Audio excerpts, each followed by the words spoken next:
Hello, everyone at Bunny's Reviews. I'm Elizabeth Ann West, the author of Cancel, a romance chicklit from a male point of view. I know what you're thinking. From a guy's point of view? And that's exactly why I self-published and why I wrote what I wrote. I couldn't find anything out on the market like it, so I decided to write it, because I wanted to read it. I'm very thankful to be part of the Summer Splash book tour organized by Pandora. She's done a ton of work, and I'm very happy to be here. I'm here to do an author interview, and most of the time, authors just type it, and I will provide the transcript because even I hate watching videos if I'm not in the mood to watch a video, and I'd rather just read it because it's faster. So I will provide the transcript, but I thought it would be interesting to actually do an author interview with all the technology we have at our disposal to just go ahead and do it live.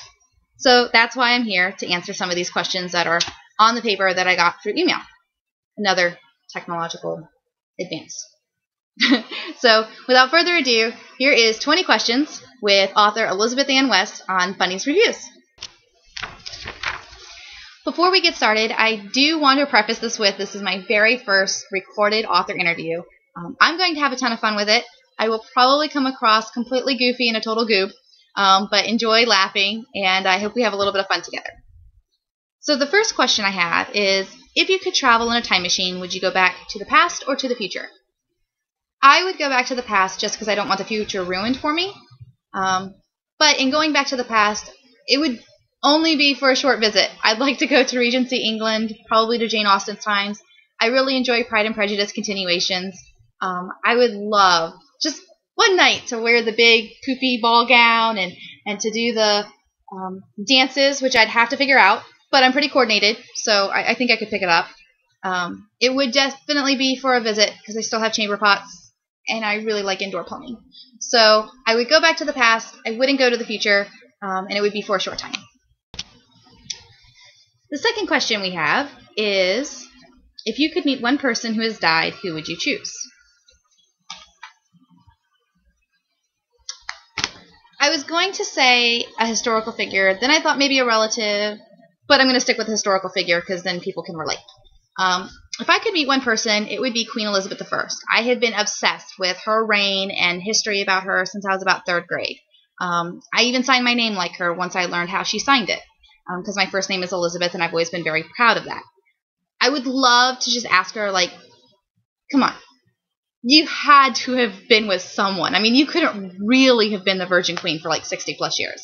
But I would really enjoy talking with her. I really doubt that she had any idea the effect on history her reign would have, but I think she would be a fascinating person to talk to. She probably wouldn't like me very much, but I would do my best to be polite and to try to learn what I could. The third question we have is night owl or early bird? I am actually both. I have no problem staying up. I have no problems getting up early. I generally need about 6 hours of sleep. Any more, and I want to sleep for a really long time. Any less, and I'm really cranky. So some nights I write and work on websites.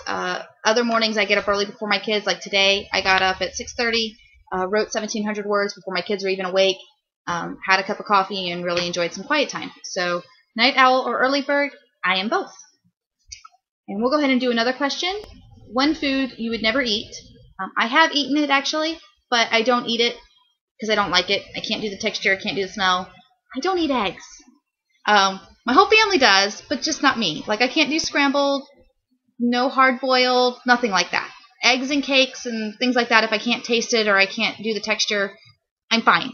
And, yes, I have tried scrambled eggs with cheese and ketchup and hot sauce, a little bit like green eggs and ham, but I do not like them, Sam I am. I do not like them, but I will eat the ham. I'm recording this question by question, so if you're wondering why the transitions are such a way, it's because I don't trust myself to do it all in one take, and that way when I screw up, which I've done countless times already, I can just delete it and do it over again. So another question on here is, what is one book everyone should read? I'm going to tweak that question a little bit and say, what is one book I think every American should read, since that is the country I am from. I have a degree in political science. I'm not an English major. And I think the Federalist Papers should be required reading. It is in the high school curriculum nowadays, but I see a lot of political banter go back and forth, especially on social media, and I do my best to stay out of it. But I think if more people read the Federalist Papers, which really go through what was in the mind of our founding fathers when they were crafting the Constitution, there would be a lot less arguments and probably a lot more friendship across the aisle.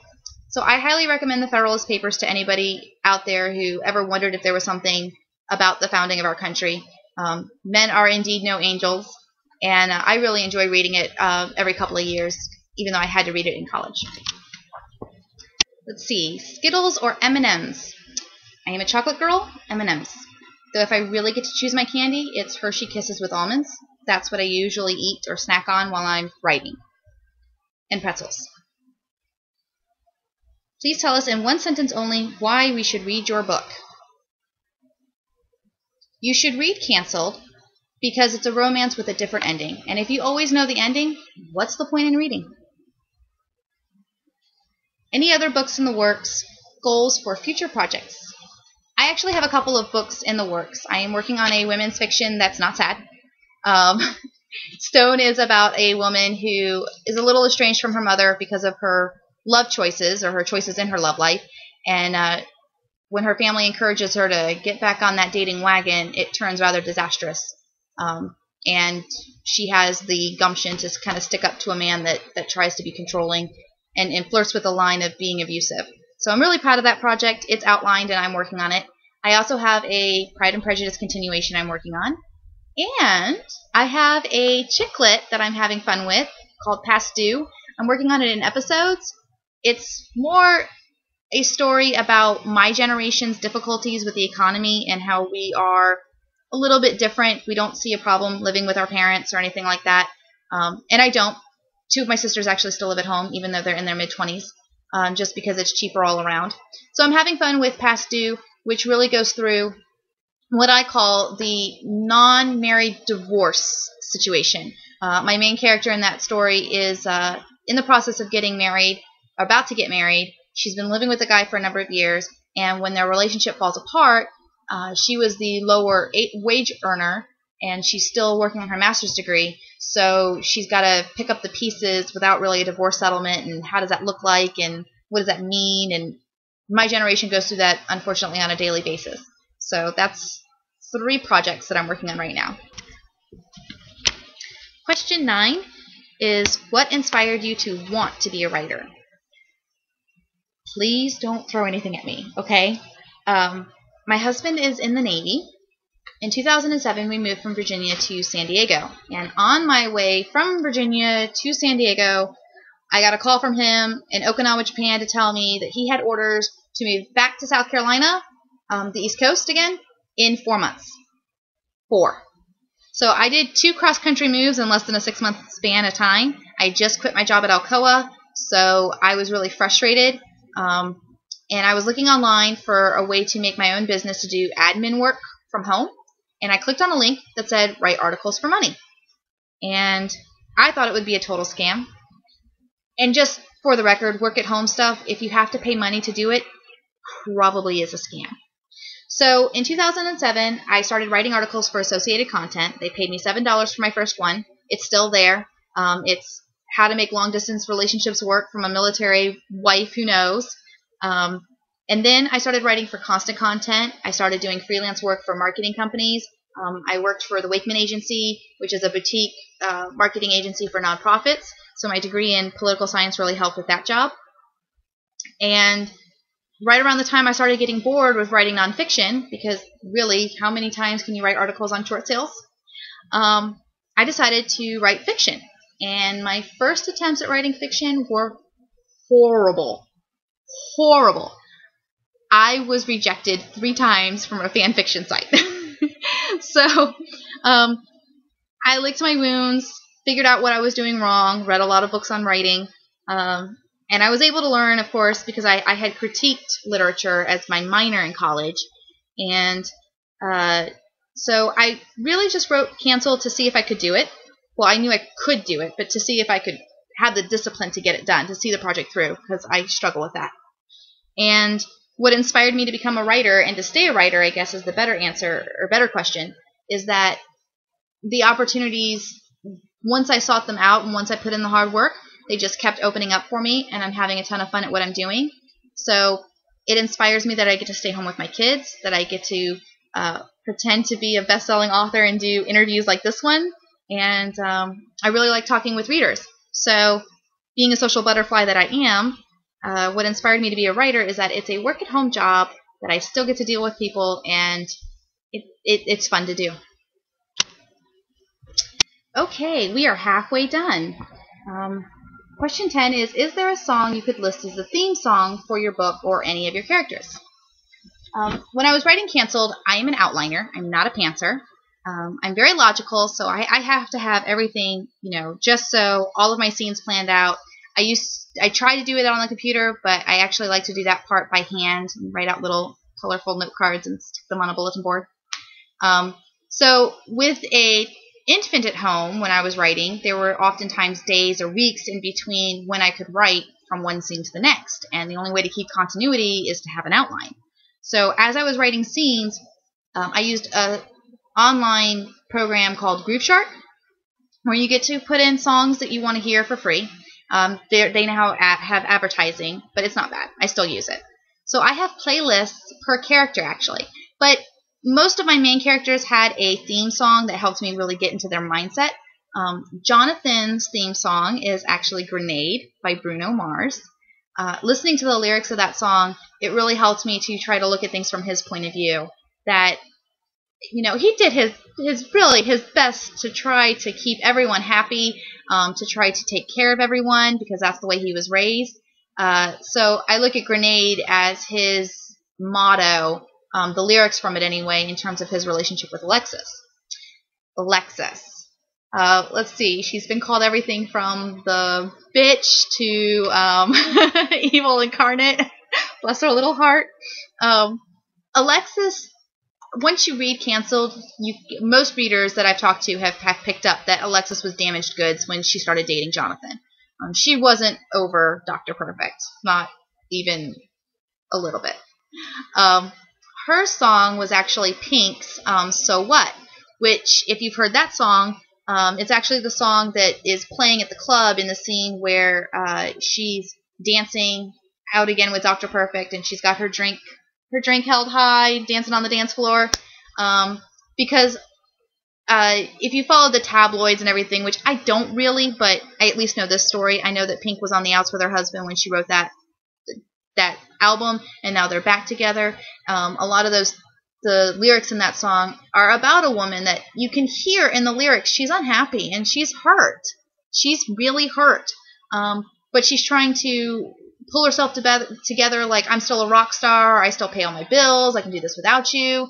And I think that best describes Alexis's point of view, because she was raised herself to rely on herself and to not need a man to take care of her. And that's where she's coming from. So when Jonathan continually lets her down, I think that theme song really fits with her character and the actions she then takes. So that's question number 10.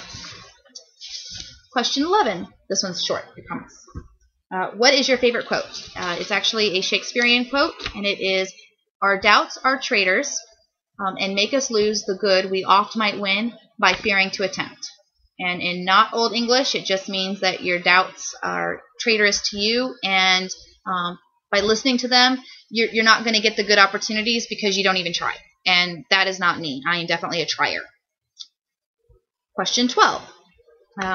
Can you see yourself in any of your characters? Yes. It is my book. Anna and Alexis are absolutely pieces of myself, and also pieces of my mother-in-law.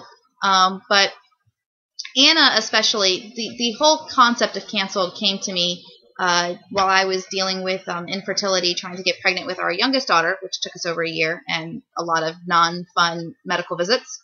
But I couldn't get pregnant with a baby. I had already lost a baby. We had just had a custody fight for my stepson, and we did win some things, but we didn't win ultimately custody. And I had visions of what it would mean for me as a stepmom if I didn't have any biological children of my own. What kind of relationship would I have with my stepson as an adult, and him being an adult? And So from that little kind of niggle in my head came more and more information about these characters. A lot of Jonathan is some of my husband and some of what I think of my stepson what kind of man my stepson might become when he's older. So Anna, most certainly, especially writing some of the scenes about the bad decision making that her and Jonathan's father made. I could relate to some of those. Alexis. My husband was technically, on paper, still married when we met. And it wasn't until after we had really realized that we were right for each other and we wanted to get married ourselves that I found out not only was he had a son, who was 2 at the time, but that we were going to have to wait until all the paperwork was finalized, and it did get dragged out. So I can identify with a lot of the feelings that Alexis goes through when she finds out that Jonathan's got another girl pregnant and he didn't tell her. She's the last to know.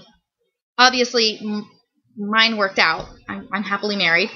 But I know that nobody dreams of a custody agreement coming with Prince Charming.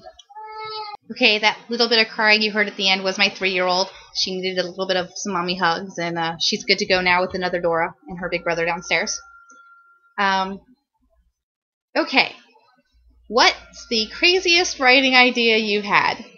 I am probably writing it right now. I read a lot of Pride and Prejudice continuations. I read probably 2 to 3 a week. I'm really involved with the fan fiction community. I read a lot. I've reviewed a lot. So I'm working on a Pride and Prejudice continuation. Well, it's actually a what if. They're different. What if is like alternate universe. You take a piece of the original story and you change it. I'm changing Georgiana not being saved by Darcy. So she actually has to marry Wickham at the age of 15. And then I have kind of imagined this whole different story world. And what I have going is that Darcy married Anne to cover up the scandal, and Elizabeth married Mr. Collins because there was no rich gentleman in the neighborhood. So they definitely sacrificed her on the family altar to keep Longbourn. So the story is called His Parson's Wife. I have the first chapter actually up on Wattpad right now. I'm going to be posting chapters there just because it's fan fiction. Once it's all written and beta read and edited and all that, then I'll bundle it and sell it inexpensively on Amazon and everywhere else. So that's a fan fiction I'm working on, and it's a pretty crazy idea, the idea of Darcy and Elizabeth being married to other people and then basically cheating to make love work. So definitely crazy. The Jane Austen community might slay me. How do you react to a bad review? I'm probably weird. I know I'm weird, actually. Most authors are of the opinion, don't respond to reviews. Don't do that. I see their argument to an extent. I'm thankful for a bad review. I am thankful for every review. I am thankful every time somebody reads my book. I am thankful every time they're willing to take the time to write about it. I have a very, very funny story on my writer's blog about a time that I was on Facebook. This is really funny. I was on Facebook and I was watching my feed, and one of the links, because I'm an Alice, I see a cool link, I click on it and I go, was why I stopped reading. That's what the link was called, just why I stopped reading. So I went to the blog and I'm reading, and it's by another reader, author, and she put about a book that she had just recently got for free. It was 75,000 words long. She was really intrigued by the premise. She usually only reads paranormal romances, and she was going to try reading a contemporary one. And as I'm reading it, 75,000 words, recently free. Then she gets to the office romance. I was like, oh, it's my book. And it was. I messaged her through Facebook. I was like, I am totally sorry to do this, but I think you're talking about my book, canceled. I'm sorry you didn't enjoy it, because she just said she didn't get the emotional connection between the two main characters, which once you read the whole book makes sense. But I totally accepted responsibility for failing to kind of keep her interested, and she came back and said it's, no big deal. She got the book for free. She doesn't even really read that genre. But with her permission, I stopped by her blog and thanked her for writing about it and for sharing that kind of information, because what kind of author gets to hear from a reader what they didn't like?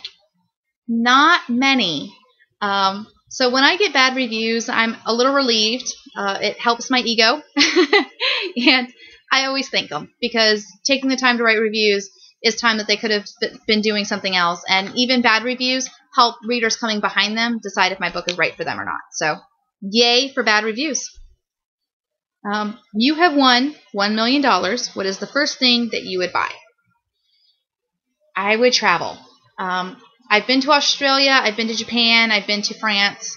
My husband and I still need to visit a country in Africa and a country in South America, and I would like to also go to the Galapagos Islands, thanks to Master and Commander.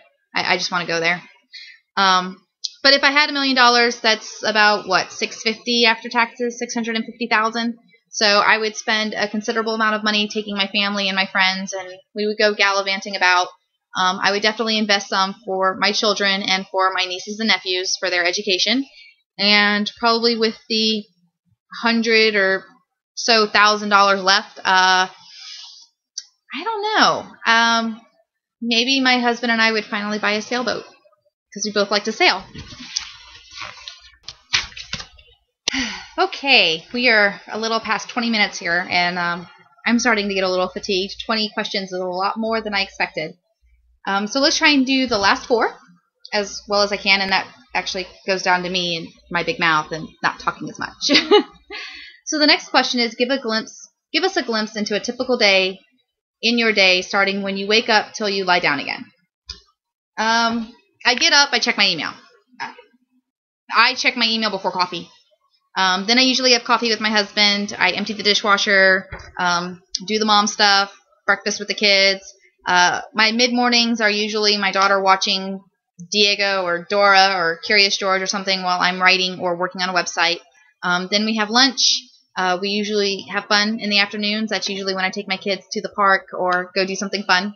And we come home, I fix dinner. We get into the pool as a family in the summertime, or we hang out a little bit.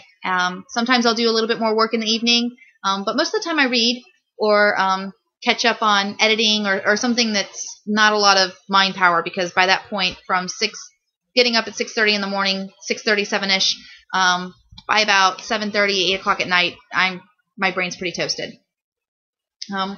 What's your favorite season / weather?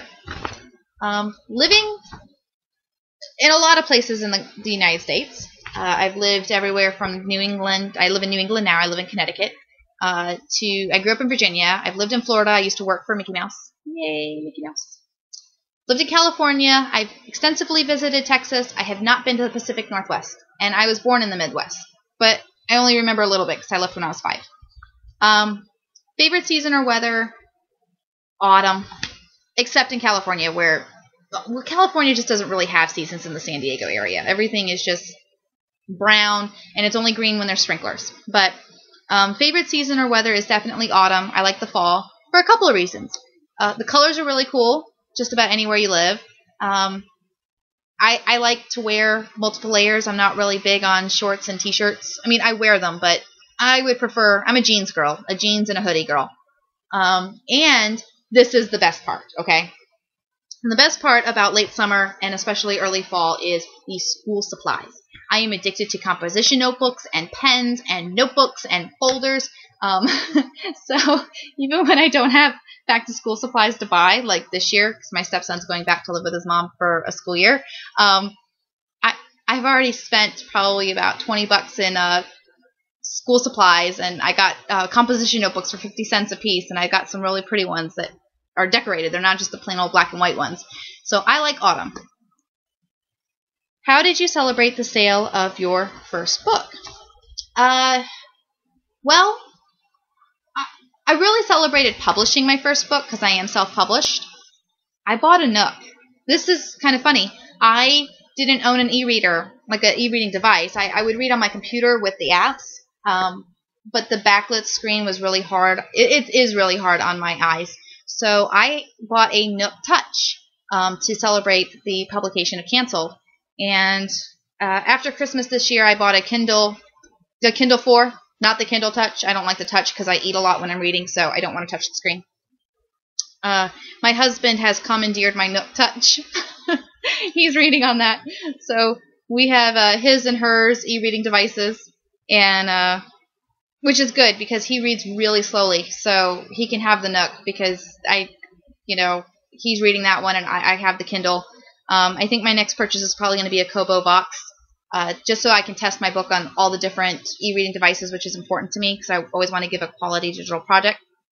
And so, yes, I celebrated the sale of my first book by buying an e-reader. And finally, question number 20. What is your guilty pleasure? Video games. I am addicted to casual gaming on Big Fish Games. I used to play Puzzle Pirates, which is an online multiplayer role-playing game. I did that for a couple of my husband's deployments, actually, so that I would still have friends, but I didn't actually have to leave the house because him being gone was kind of depressing. And I'm a big console player as well with my stepson. I taught him how to read, actually, with Japanese role-playing games like Final Fantasy. My boyfriend in high school that I dated for 4 years was a big gamer.